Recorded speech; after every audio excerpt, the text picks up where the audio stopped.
অন্তর্বর্তীকালীন সরকারের উপদেষ্টা হিসেবে শপথ নেয়ার পর এই প্রথম তার জন্মভিটা ব্রাহ্মণবাড়িয়ার নবীনগর উপজেলার নাসিরাবাদ গ্রাম সফর করেছেন সমাজ কল্যাণ এবং মহিলা ও শিশু বিষয়ক উপদেষ্টা শারমিন এস মুর্শিদ।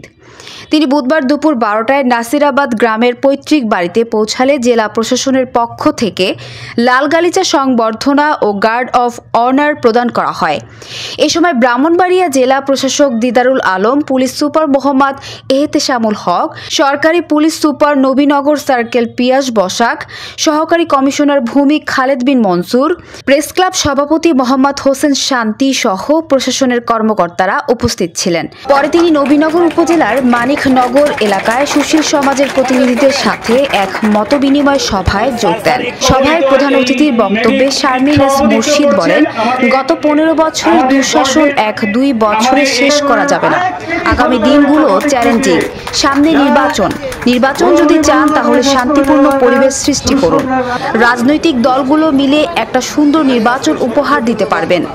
আমরা দেশটাকে দলীয়করণ করে ফেলেছি, দলে দলে বিভক্ত করে ফেলেছি এবং নির্বাচন যখন আসে তখন আমরা সহিংসতার রূপে এই বিভক্তি আমরা দেখতে পাই।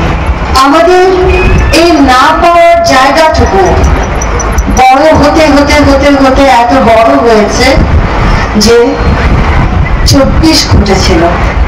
আমাদের যাত্রা কিন্তু সহজ হয়নি, আমাদের কাজটা কিন্তু কঠিন।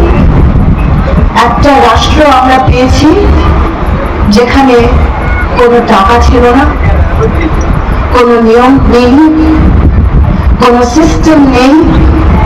ভেতর থেকে আমরা দেখতে পেয়েছি যে দুর্নীতি এমন পর্যায়ে এতগুলো স্তর বিশিষ্ট, আমাদের পক্ষে অল্প সময় সবটুকু উৎপাদন করা কঠিন।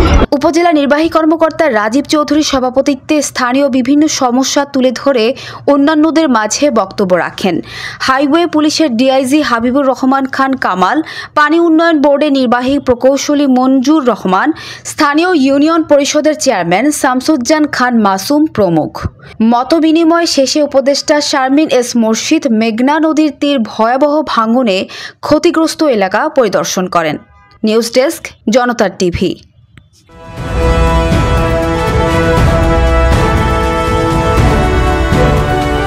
জনতা টিভি, জনগণের আয়না।